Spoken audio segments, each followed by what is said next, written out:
네, 오늘 함께 읽으실 말씀은 에스더 6장 1절부터 11절 말씀입니다.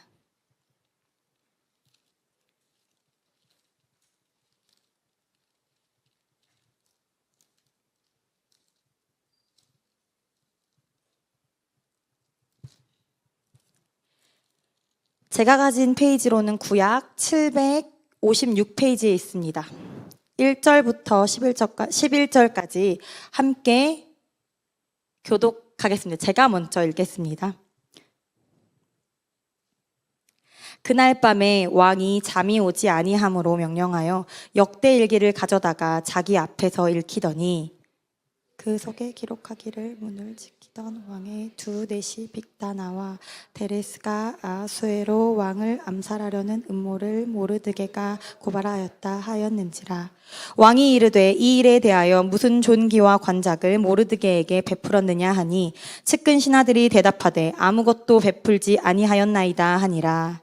왕이 이르되 누가 뜰에 있느냐 하매 마침 하만이 자기가 세운 나무에 모르드게 달기를 왕께 구하고자 하여 왕궁 바깥뜰에 이른지라.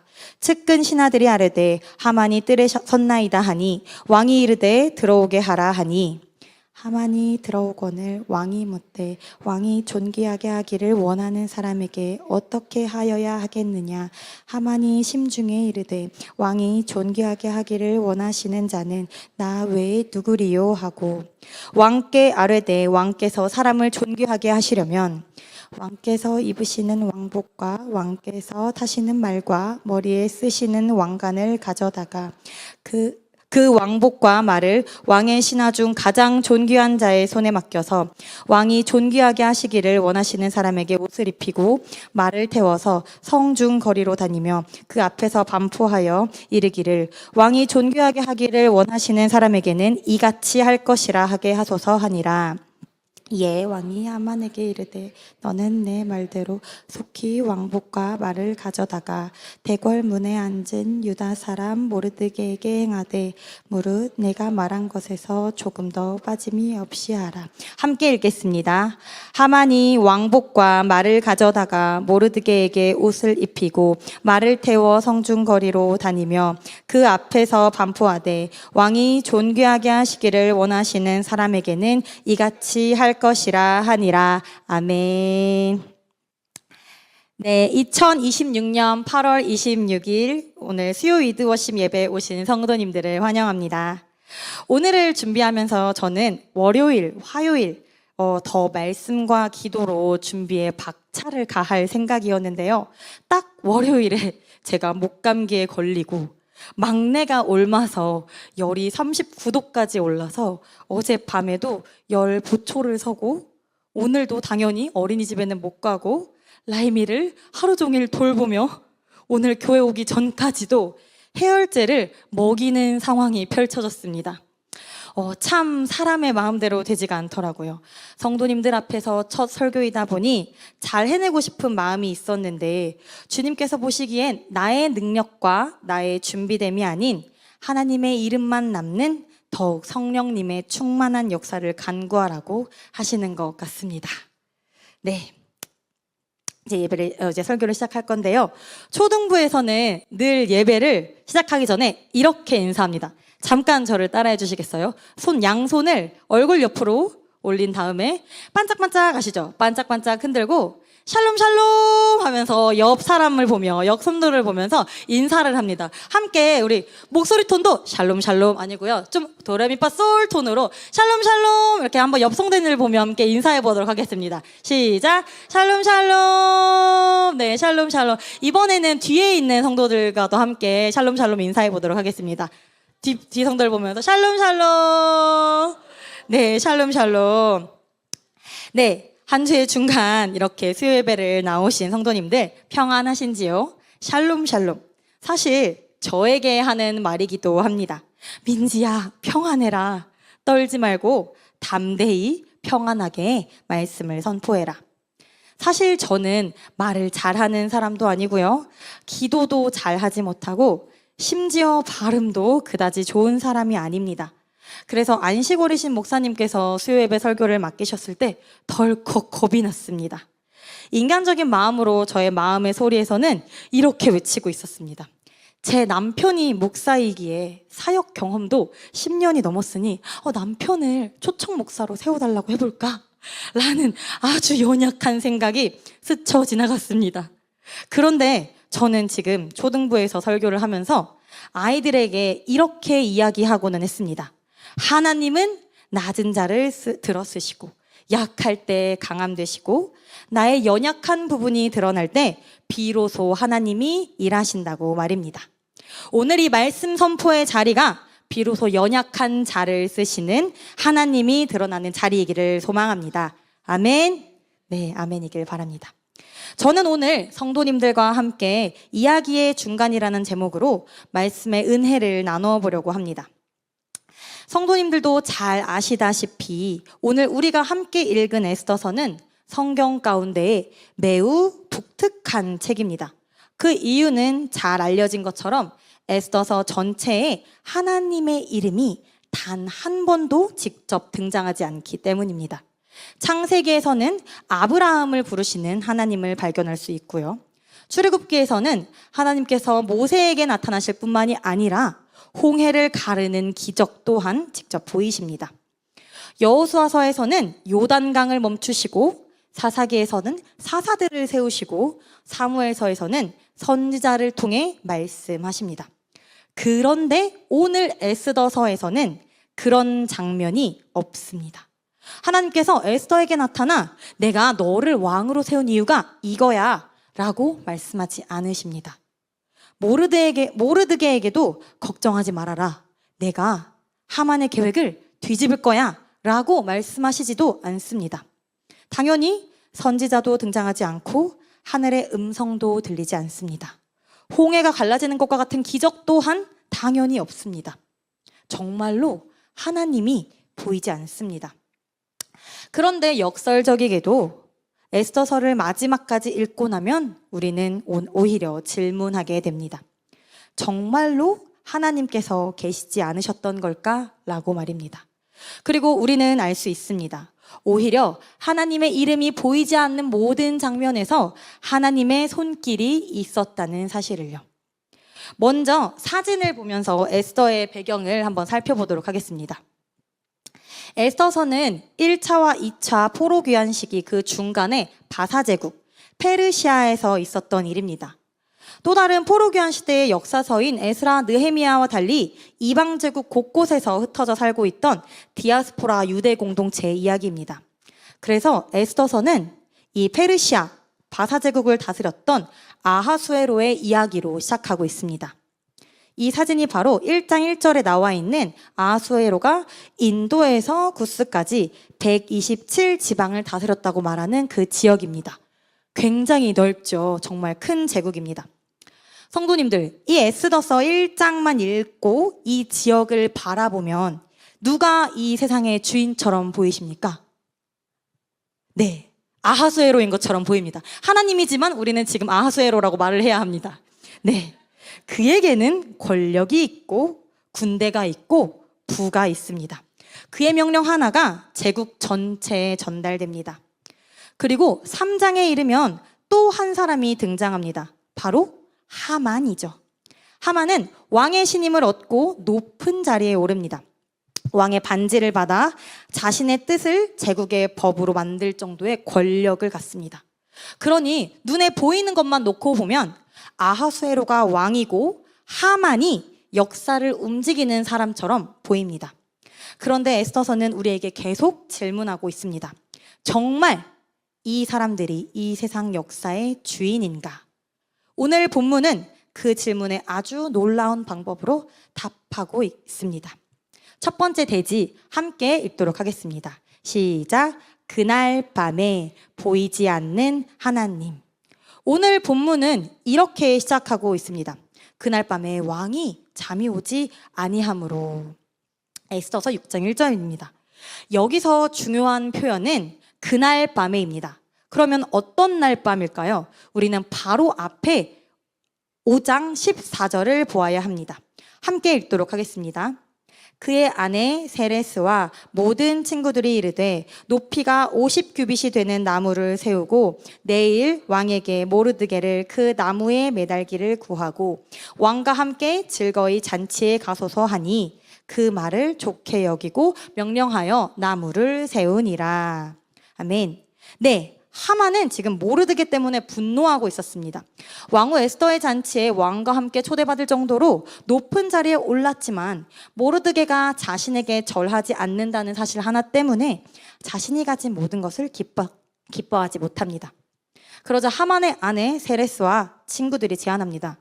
높이가 50규빗이나 되는 나무를 세우고 아침이 되면 왕에게 모르드게를 그 나무에 달도록 요청하라는 것입니다.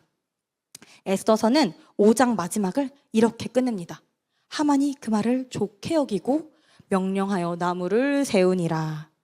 그리고 바로 다음 문장이 오늘 본문의 시작입니다. 그날 밤에 왕이 잠이 오지 않았다.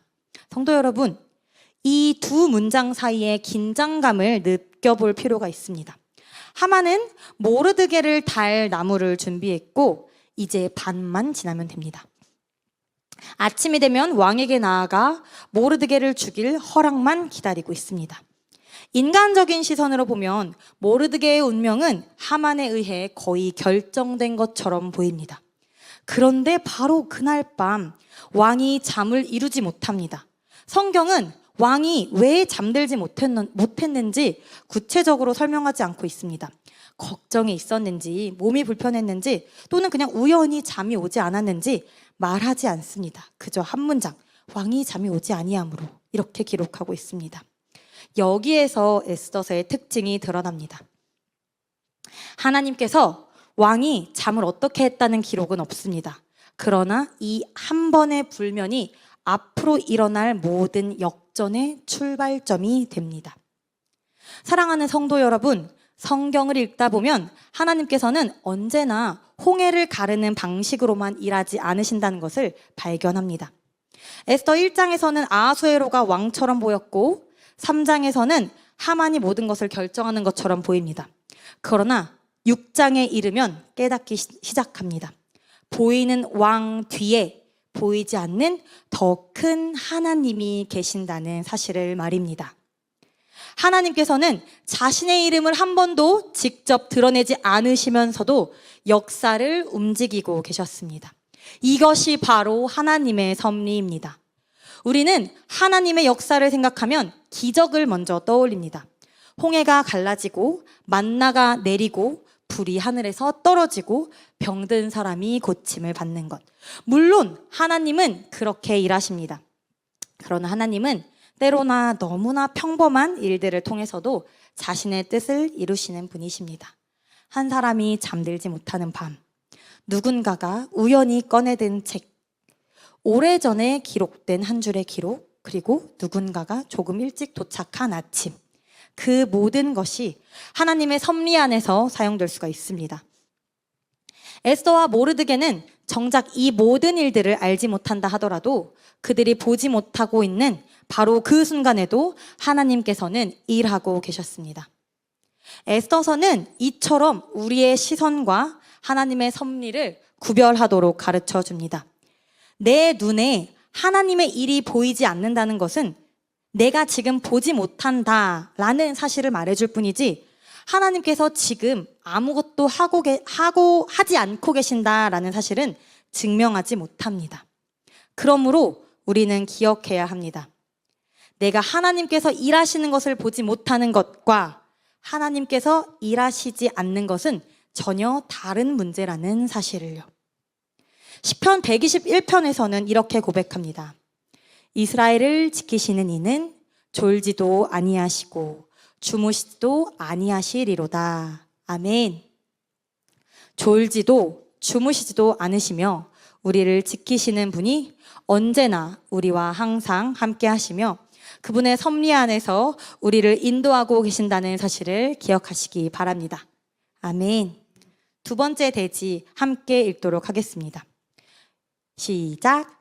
역대의 일기를 가져다가 잊힌 것까지 사용하시는 하나님. 네, 6장 1절 계속 그대로입니다. 그날 밤 아하수에로 왕은 잠이 오지 않자 아주 이상한 선택을 합니다. 역대 일기를 가져다가 자기 앞에서 읽히더니, 네, 아하수에로 왕은 이렇게 역대 일기를 가져와 기록을 읽다가 바로 모르드게의 과거 이야기를 발견하게 됩니다. 에스더 2장 말씀을 한번 살펴보도록 하겠습니다. 함께 읽도록 하겠습니다. 시작. 모르드게가 되걸문에 앉았을 때에 문을 지키던 왕의 내시 빅단과 데레스 두 사람이 원한을 품고, 네, 바로 이 빅단과 데레스가 왕을 암살하려던 음모를 꾸미고 있다는 사실을 알게 됩니다. 모르드게는 그 사실을 알고 에스더에게 알리고, 에스더는 이것을 모르드게의 이름으로 왕께 보고합니다. 조사해보니 이것은 정말 사실이었고 두 사람은 결국 처형됩니다. 그리고 2장 23절은 이렇게 끝이 납니다. 그 일이 궁중일기에 기록되니라. 성도 여러분, 무언가 이상하다고 생각되지 않습니까? 왕의 목숨을 살렸고 왕에 대한 반역도 막았습니다. 그런데 모르드게에는 아무런 보상이 없습니다. 상을 받았다고 기록이 나와 있지 않아요. 그저 기록되니라 라고 이야기를 마치고 3장으로 넘어갑니다. 오히려 다음 장에서 높아지는 사람은 모르드게가 아니라 3장 1절 말씀 같이 읽겠습니다. 시작. 그 후에 아하수에로 왕이 아각 사람 함므다다의 아들 하만의 지위를 높이 올려. 네, 얼마나 역설적입니까? 왕을 살린 모르드게는 아무런 보상도 받지 못했는데 오히려 하만이 높아집니다. 그리고 그 하만은 모르드게뿐만이 아니라 유다 민족 전체를 죽이려고 합니다. 이야기의 중간에서 보면 정말로 이해가 되지 않습니다. 왜 모르드게는 보상을 받지 못하는지, 왜 유대 민족은 멸족의 위기를 처해야만 하는지 우리는 알 수가 없습니다. 이야기의 중간만 놓고 본다면 하나님이 어떻게 일을 하시는지, 아니 하나님이 계시기는 하는지 이해할 수 없을 때가 있습니다. 그런데 이렇게 2장에서 아무 의미 없이 묻혀져 있던 한 문장이 오늘 본문 6장에서 다시 살아납니다. 6장 3절 함께 같이 읽도록 하겠습니다. 왕이 이르되 이 일에 대하여 무슨 존귀와 관작을 모르드에게 베풀었느냐? 측근 신하들이 대답하되 아무것도 베풀지 아니하였나이다. 바로 그것입니다. 2장에서 모르드게가 즉시 보상받았다면 이 기록은 이미 끝난 이야기입니다. 하지만 인간의 눈에는 잊힌 것 같았던 그 일이 결정적인 순간에 다시 등장합니다. 물론 우리는 본문이 말하지 않은 이유까지 단정해서는 안 됩니다. 성경은 하나님께서 6장을 위해 일부러 모르드게의 보상을 미루셨다라고 직접 설명하지 않기 때문입니다. 그러나 완성된 이야기를 읽는 우리는 분명히 발견할 수가 있습니다. 그 보상의 지연조차 하나님의 구원 섭리 안에서 사용되고 있었다는 사실을 말입니다. 전도서 3장 11절 말씀은 이렇게 나와 있습니다. 하나님이 모든 것을 지으시되 때를 따라 아름답게 하셨고, 하나님의 주권은 그 어떠한 악, 고통, 인간의 실수보다 큽니다. 하나님의 주권 안에서 그분의 뜻과 때는 무엇보다도 선하고 참으로 아름답습니다. 성도님들도 잘 아시다시피 요셉의 이야기가 대표적입니다. 형들이 요셉을 노예로 팔았고 그것은 분명 악이었습니다. 그러나 창세기 50장 20절 요셉은 고백합니다. 당신들은 나를 해하려 하였으나 하나님은 그것을 선으로 바꾸사 오늘과 같이 많은 백성의 생명을 구원하게 하시려 하셨나니. 절망적인 상황을 이스라엘 민족의 구원의 기회로 삼으시는 참으로 선하신 하나님. 에스더서도 마찬가지입니다. 왕이 모르드게를 잊은 것은 인간적으로 보면 왕의 실수였을 수 있습니다. 그러나 인간의 실수조차 하나님의 섭리를 무너뜨릴 수는 없었습니다. 오히려 하나님께서는 그것까지 사용하셨습니다. 그래서 에스더서를 읽다 보면 계속해서 한 단어가 떠오릅니다. 하필. 하필 에스더가 왕후가 되고, 하필 모르드게가 암살 음모를 듣고, 하필 그 일이 기록되고, 또 하필 아무런 보상도 받지 못하고, 또 하필 하만이 모르드게를 죽이려던 그날 밤 왕이 잠들지 못하고, 하필 역대일기를 읽고, 하필 모르드게의 기록을 발견합니다. 우리는 이것을 우연이라고 부를 수 있습니다. 하지만 성도 여러분, 성경 전체가 증언하는 하나님의 주권 아래에서 에스더서를 읽으면 우연처럼 보이는 사건들이 하나님의 섭리 안에서 하나님의 구원의 이야기로 엮이고 있음을 발견하게 됩니다. 그러므로 사랑하는 성도 여러분, 이야기의 중간에서 하나님의 부재를 결론 내리지 않으시길 바랍니다. 에스더서 2장 모르드게에게는 6장의 내용이 보이지 않습니다. 내게는 잊힌 것처럼 보여도 하나님의 섭리 안에서까지 잊힌 것은 아닙니다. 그러므로 지금은 이해할 수 없고 잊힌 것처럼 보이는 순간까지도 하나님의 손에 맡기시기를 바랍니다. 잊힌 것까지 사용하신 하나님께서 오늘도 우리의 삶을 신실하게 인도하고 계십니다. 아멘. 네, 벌써 마지막 대지입니다. 함께 읽도록 하겠습니다. 나 외에 누구리요? 인간의 계획을 뒤집으시는 하나님. 이제 이야기는 더욱더 놀랍게 전개됩니다. 6장 4절입니다. 누가 뜰에 있느냐 하매 마침 하만이 자기가 세운 나무에 모르드게 달기를 왕께 구하고자 하여. 하필 하만이 나와 있었습니다. 하만이 이렇게 이른 시간부터 왕궁에 와 있었던 이유는 4절에 분명히 나와 있습니다. 모르드게를 자기가 세운 나무에 달기 위해, 모르드게를 죽이기 위해, 제거하기 위해라고 말입니다. 왕은 자신을 반역으로부터 구한 모르드게를 높이기 위해 사람을 찾고 있습니다. 하만은 모르드게를 죽이고 제거하기 위해 왕을 찾고 있습니다. 두 사람은 같은 아침을 기다렸으나 목적은 완전히 반대였습니다. 그리고 두 사람이 만납니다. 왕이 하만에게 묻죠. 6절입니다. 왕이 존귀하게 하기를 원하는 사람에게 어떻게 하여야 하겠느냐? 내가 높이고 싶은 사람이 있는데 어떻게 하면 좋겠니? 라고 묻습니다. 여기에서 왕은 모르드게의 이름을 말하지 않습니다. 그저 사람이라고 말합니다. 그러자 하만의 마음속에서 이런 생각이 그대로 성경에 기록됩니다. 왕이 존귀하게 하기를 원하시는 자는 나 외에 누구리요? 이 문장이 바로 하만이 어떤 사람인지 그대로 보여줍니다. 그 존귀한 자 나밖에 더 있어? 나 말고 또 있어? 이런 말입니다. 하만은 자신의 이야기가 자신이 이야기의 중심이라고 생각했습니다. 왕후의 잔치에도 왕과 함께 자신만 초대되었고 제국에서 자신보다 높은 사람은 왕뿐이라고 생각했습니다. 그러니 왕이 누군가를 존귀하게 하려고 한다면 당연히 자신이라고 생각했을 것입니다. 그래서 자신이 받고 싶은, 받을 것이라고 생각하는 최고의 영예를 자기 입으로 말합니다.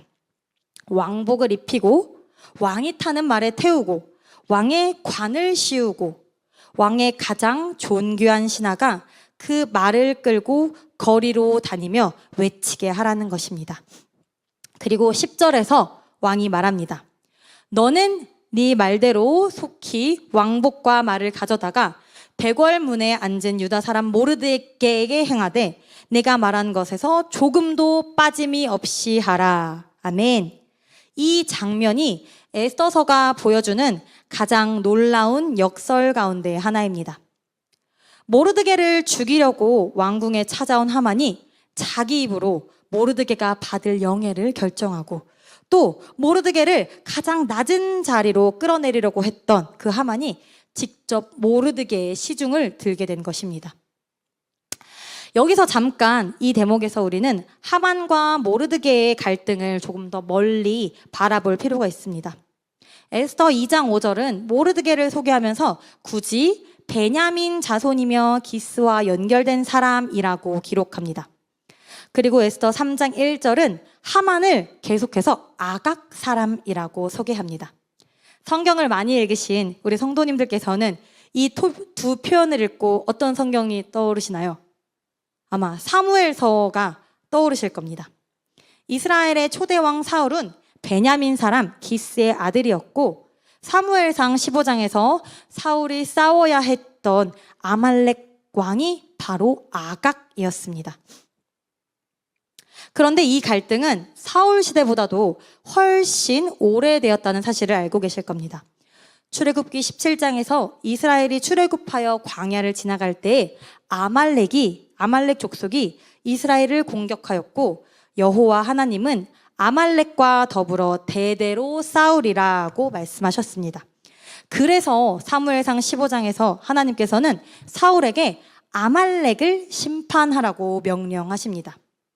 지금 교육국에서는요, 사무엘서를 지나며 사울과 다윗의 믿음을 조명하는 설교를 진행 중인데요. 그래서 제 아들들인 라둥이한테도 이 아말렉 족속 어떻게 해야 돼? 라고 이렇게 물어보면 좀 표현은 거칠지만 죽여야 돼! 심판해야 돼! 라고 말을 합니다.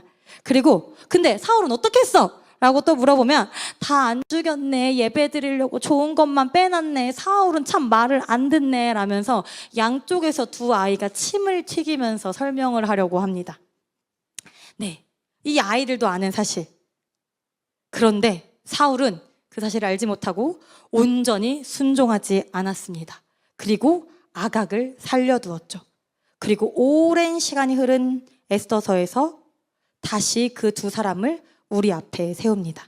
기스와 연결되는 베냐민 사람 모르드게, 그리고 아각 사람 하만입니다. 그렇기에 모르드게와 하만의 갈등을 단순히 두 사람 사이의 감정 싸움으로만 볼 수 없습니다. 실제로 하만은 모르드게만 죽이는데 멈추지 않고 이 바사 제국, 넓은 페르시아 제국에 흩어져 살아가던 유다 민족 전체를 멸절하려고 한 것이기 때문입니다. 이것은 하나님의 언약 백성의 존속이 걸린 중대한 문제였습니다. 하나님께서는 아브라함에게 그의 후손을 통해 모든 민족이 복을 받을 것이라고 약속하셨고, 다윗의 후손을 통해 영원한 왕권을 이어가실 것을 약속하셨습니다. 그리고 하나님께서는 바로 이 언약의 역사를 통해 장차 그리스도를 보내실 거고요. 그러므로 하만의 계획 앞에서 위기에 놓인 것은 단지 에스더와 모르드게의 개인적인 산만이 아니었습니다. 하나님께서 오래전부터 이어오신 언약의 역사가 위협받고 있는 것이었죠. 그러나 성도 여러분, 인간의 계획이 하나님의 언약을 무너뜨릴 수는 없습니다. 언약에 신실하신 하나님께서 자기 백성을 보존하시고 인간의 악한 계획 속에서도 자신의 구원의 역사를 신실하게 이어가시기 때문입니다. 하만은 왕의 반지만 손에 넣으면 제국을 움직이고 자신의 계획을 이룰 수 있다고 생각했을 것입니다. 그러나 하만이 알지 못했던 것이 있습니다. 바로 그의 계획보다 더 오래된 하나님의 약속이 있었고, 그의 권세보다 더 크신 하나님이 주권이 있었다는 사실을 말입니다. 그 모든 인간의 계획 위에서 자신의 뜻을 이루고 계셨던 분은 하나님이셨음을 고백하는 우리 성도님들 되기를 소망합니다. 지금까지 에스더서를 살펴보며 인간의 눈에는 보이지 않지만 끊임없이 역사하시는 하나님의 섭리와 은혜를 나누었습니다. 그렇다면 이야기의 중간을 살아가는 우리의 믿음은 어떻게 살아가야 할까요? 에스더서 4장 16절에는 아주 유명한 믿음의 고백이 나옵니다. 다들 잘 알고 계시지요? 죽으면 죽으리이다. 이 고백에는 이런 의미가 담겨 있는 것 같습니다. 나는 이 길의 결말을 모릅니다. 살 수도 있고 죽을 수도 있습니다. 그러나 신실하신 하나님, 내가 하나님을 신뢰하며 순종하겠습니다. 사랑하는 성도 여러분, 믿음은 하나님의 계획을 모두 이해한 다음 순종하는 것이 아닙니다. 다음 장을 알지 못하고 하나님이 일하심이 보이지 않아도 하나님이 어떤 분이신지를 알기에 오늘 내게 주어진 자리에서 순종하는 것이 믿음입니다. 몇 년 전 2023년도로 기억하고 있습니다. 담임 목사님께서 설교 중에 가장 안전한 길은 예수님을 따라가는 길이다라고 말씀하신 적이 있습니다. 저는 에스더서를 묵상하며 그 말씀이 다시 떠올랐습니다. 에스더서에게 가장 안전해 보이는 길은 왕후의 자리에 머무는 것이었습니다. 그러나 그는 자신의 안전을 뒤로 하고 하나님께 모든 것을 맡기는 선택을 했습니다. 성경이 말하는 안전은 아무런 위험도 없는 삶이 아닙니다. 하나님께서 우리에게 고난 없는 길을 약속하신 것도 아닙니다. 그저 가장 안전한 길은 나를 붙들고 계시는 하나님과 함께 걷는 길입니다. 우리는 이야기의 다음 장을 알지 못합니다. 그러나 다음 장을 알지 못해도 걸어갈 수 있습니다. 우리가 따라가는 분이 누구신지 알기 때문입니다. 말씀을 묵상하고 준비하며 저는 저의 지난 삶을 많이 되돌아보았는데요. 이제 말씀을 마무리하며 저의 이야기를 짧게 나눠보려고 합니다. 사실 저는 이렇게 조금 예쁘장하게 생겼어도 네, 웃으셔야 해요. 네. 그렇게 엄청 부유한 가정에서 자라나지는 않았습니다. 넉넉하지 못한 형편에서 자라나서 제가 유일하게 붙들 수 있었던 것은 공부였는데요. 제가 다니던 학교는 성적이 우수한 학생들을 뽑아서 기숙사에서 지내게 했고 하루를 온전히 공부하는 것으로 보내도록 이제 지원을 했었습니다. 스케줄은 밤 12시 반까지 공부를 하고 또 새벽 5시에 일어나서 공부를 하는 생활이 이어졌습니다. 그때가 이제 17살, 18살, 19살 한창 청소년기에 배가 얼마나 고팠을까요? 너무 배가 고팠습니다. 그런데 앞서 말했던 것처럼 저희 집은 넉넉하지도 않았고요. 저는 용돈도 받지 않았습니다. 이거 친정엄마가 보시면 조금 서운하실 수도 있는데 친구들은 쉬는 시간에 가정에서 보내준 여러 간식거리와 용돈으로 공부하느라 허기진 배를 달랬는데 그런데 저는 아무것도 먹을 것도 살 수도 없었습니다. 그래서 제가 배가 너무 고파서 했던 선택은 뭐냐면 물을 가득 먹었습니다. 배를 물로 엄청 채웠어요. 간혹 이런 처지가 너무나 서러웠습니다. 정말 서러웠습니다. 그런데 정말 고팠던 것은 따로 있었습니다. 저는 그 18살에 하나님을 만났는데요. 저의 믿음이 그 예수 믿는 가정이 너무나 고팠습니다. 저는 믿음의 1세대로 원가정에서 제가 첫 번째 그리스도인이었습니다. 18살 예수님을 영접하기까지의 모든 과정을 이 자리에서 다 말할 수는 없지만 생명을 건 쉽지 않은 시간이었습니다. 그리고 예수님을 만난 후에도 신앙을 지키기 위해 저의 친정 식구들과 어마어마하게 부딪혔습니다. 부모님과 가족 어르신들의 반대를 무릅쓰고 주의를 지키겠다고 이제 18살 청소년기 한창 사춘기잖아요. 혈기 어린 모습으로 대들다가 뺨도 맞고 그리고 새벽 예배를 가겠다고 이제 부모님 몰래 할머니 몰래 담도 넘어봤습니다. 그런데 무엇보다도 참 믿음이 고프다고 생각했던 것은 통합 예배 때 이제 온 가족이 모두 모여서 함께 기도하는데 그때 그 교회에서 권사님들이 장로님들이 집사님들이 자신의 자녀를 손주를 껴안고 기도하는 모습이 너무나 부러웠습니다. 저는 그저 옆에서 저를 따라 나와서 이제 막 믿음 생활을 시작한 여동생과 함께 울고 있을 수밖에 없었습니다. 나는 왜 예수 믿는 가정에서 태어나지 않았을까? 왜 이렇게 힘들게 믿음 생활을 해야만 하는 걸까? 왜 나는 사랑하는 가족과 함께 예수님을 찬양할 수 없을까? 그런 생각을 하면서 참 많이 울었던 것 같습니다.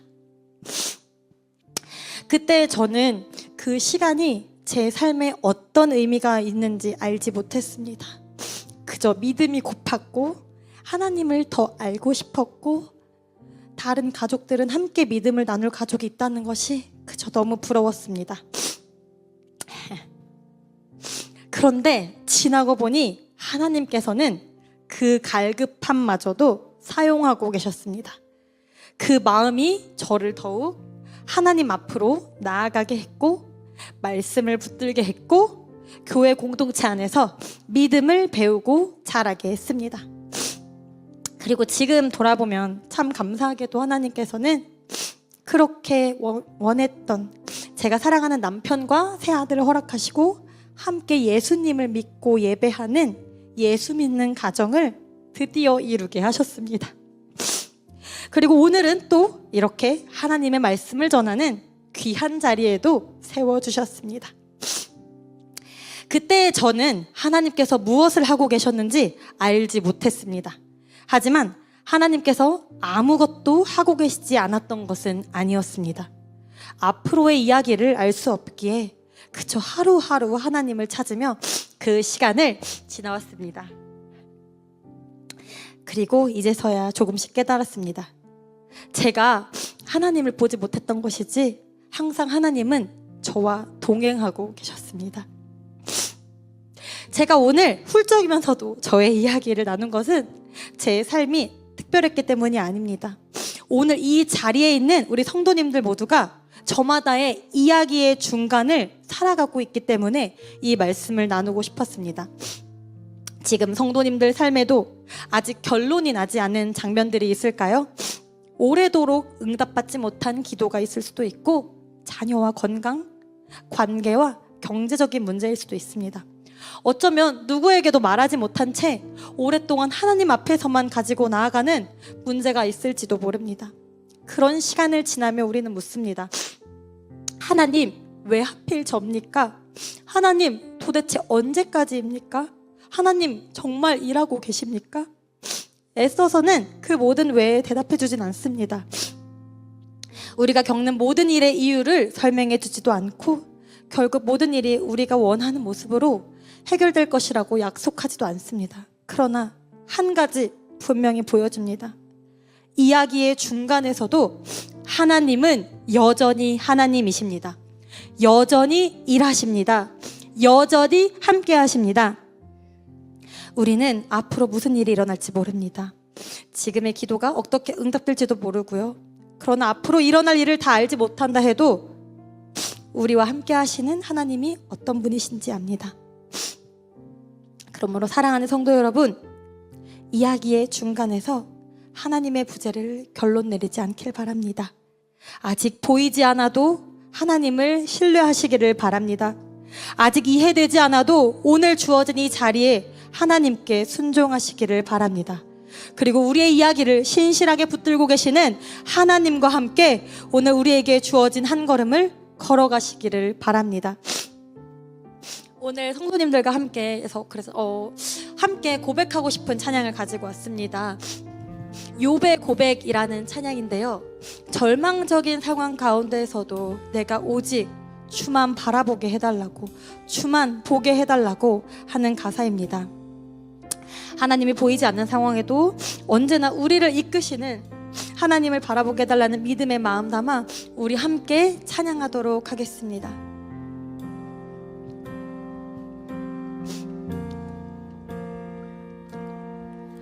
철저히 무너진 삶 속에서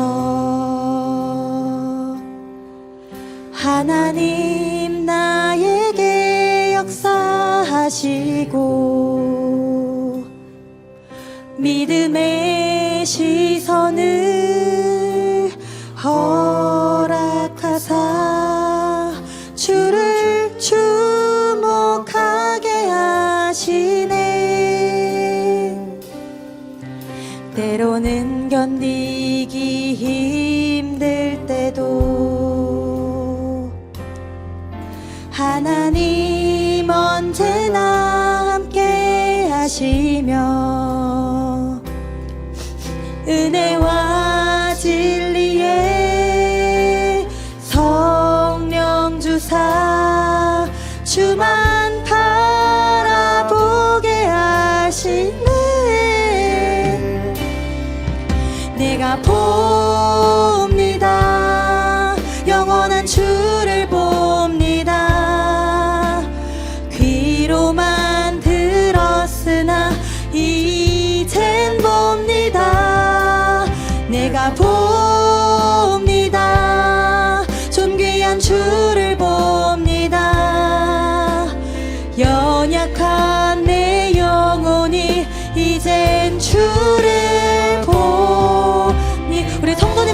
함께 처음부터 다시 가사를 묵상하면서 처음부터 다시 고백해 보도록 하겠습니다.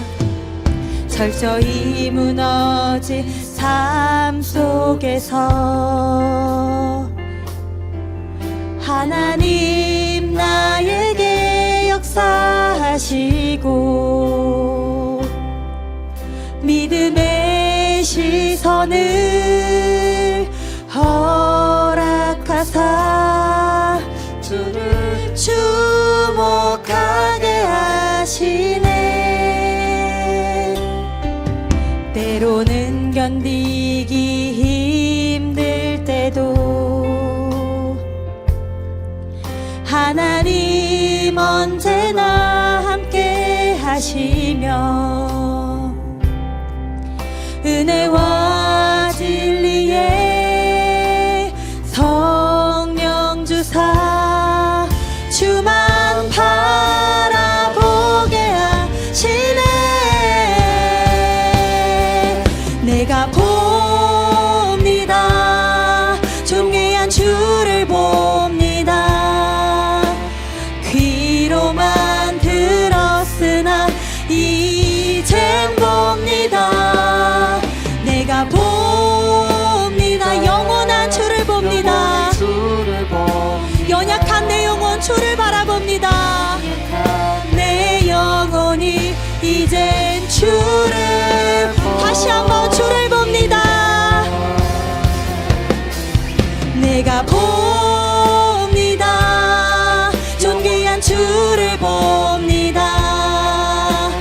귀로만 들었으나 이젠 봅니다. 주만 바라보게 하시옵소서. 영원한 주를 봅니다. 연약한 내 영혼이 이젠 주를 봅니다. 우리 이제 다 함께 이 가사를 묵상하면서 함께 기도하고 싶은데요.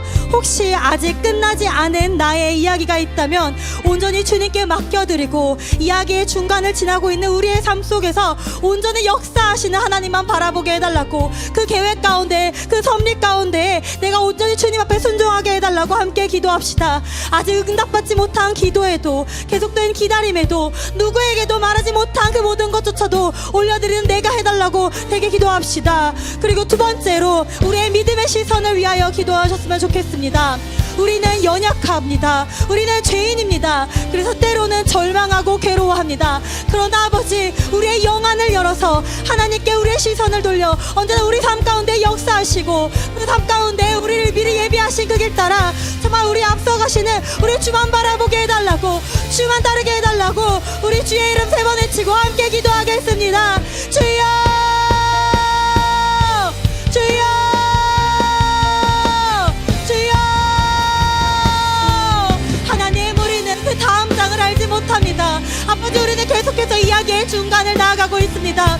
아버지, 그러나 언제나 우리를 앞서가시며 그 섭리와 계획과 예비하심과 인도하심 가운데 우리가 주를 따를 수 있도록 아버지 함께하여 주시옵소서. 아버지, 아직 응답받지 못한 기도가 있습니다. 아버지, 계속해서 기다리고 있는 기도가 있습니다. 아버지, 그러나 그 기다림 가운데에서도 왜 하필이라며 절망하는 것이 아니라 온전히 아버지께서 붙드시는 그 기도의 제목에 따라 그 응답에 따라서 잠잠히 기다리는 우리가 되게 하여 주시옵소서. 아버지, 우리의 모든 순종의 모습을 주님께서 받아주시옵소서. 아버지, 우리의 영안을 열어서 아버지의 믿음의 시선을 우리 주님께 올려드립니다. 아버지, 인간이 보기에는 잊힌 것 같은 그 실수조차도 하나님께서는 사용하십니다. 아버지, 그렇기 때문에 낙심할 것이 아닙니다. 절망할 것이 아닙니다. 모든 것을 하시는 하나님이, 모든 것을 앞서가시는 하나님이 나의 하나님이시기 때문입니다. 아버지, 그 하나님 나에게 임하여 주시옵소서. 우리 삶에 임하여 주시옵소서. 우리의 삶을 주관하여 주시옵소서. 온전히 역사하셔서 우리가 아버지를 따르는 그 길 따라 살아갈 수 있도록 아버지 함께하여 주시옵소서. 마지막으로 우리 성도님들 이렇게 기도했으면 좋겠습니다. 에스더서에서는 이렇게 고백합니다. 죽으면 죽으리이다. 이 믿음의 고백이 우리 성도님들의 삶의 고백이 되길 원합니다. 세상은 계속해서 우리를 안전하게 가려고, 안전하게 가라며 죄 가운데로 인도하지만 성도님들, 우리의 안전한 길은 오직 예수님께서 가신 길입니다. 오직 주께서 가신 길입니다. 이 패역한 세상 가운데 오직 주만 따르는 삶 살게 해달라고, 오직 주가 걷는 길 걷게 해달라고, 그렇게 고백하는 믿음과 순종과 결단의 고백이 지금 이 시간 내가 되게 해달라고 우리 주의 이름 3번을 치고 기도하겠습니다. 주여, 주여, 주여, 주여. 내가 온전히 주만 따릅니다. 연약한 내 영혼이 오직 주만 바라봅니다. 주 따르는 그 길 가운데 아무리 험난할지라도, 아무리 절망스러울지라도 온전히 주만 따라가는 내가 되게 하여 주시옵소서. 우리 성도님들 되게 하여 주시옵소서.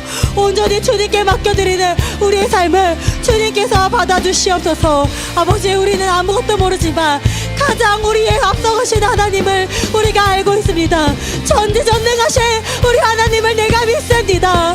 온전히 혼탁한 세상 가운데, 이 패역한 세상 가운데 내가 오직 주의 이름 외치며 나아가는 주의 길 따르는 믿음의 용사 되게 하여 주시옵소서. 죽으면 죽으리이다 고백하는 우리 성도님들 되게 하여 주시옵소서. 주여, 주님께서 동행하는 그 삶을 온전히 주 앞에 드립니다.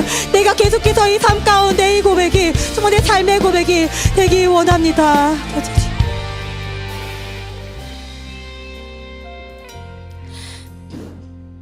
신실하신 하나님 아버지, 우리의 기도를 들으시는 주님을 신뢰합니다. 우리는 다음 장을 알지 못합니다. 왜 이런 시간을 지나야 하는지 알지 못할 때도 많습니다. 그러나 우리가 보지 못하는 순간에도 일하시며 자기 백성을 신실하게 붙들고 계시는 하나님을 믿습니다. 주님, 우리의 믿음 없음을 불쌍히 여겨주시고 보이는 상황보다 하나님을 더욱 신뢰하게 하옵소서. 아직 응답되지 않은 기도를 주님의 손에 맡깁니다. 이해되지 않는 기다림도 맡깁니다. 우리의 자녀와 가정, 건강과 일터, 관계와 미래를 주님의 손에 올려드립니다. 그리고 우리에게 오늘 순종해야 할 것이 있다면 순종할 믿음을 허락하여 주시옵소서. 모든 것을 알아야 움직이려 하지 않게 하시고 하나님의 선하심을 믿으며 오늘 우리에게 주어진 한 걸음을 걷게 하옵소서.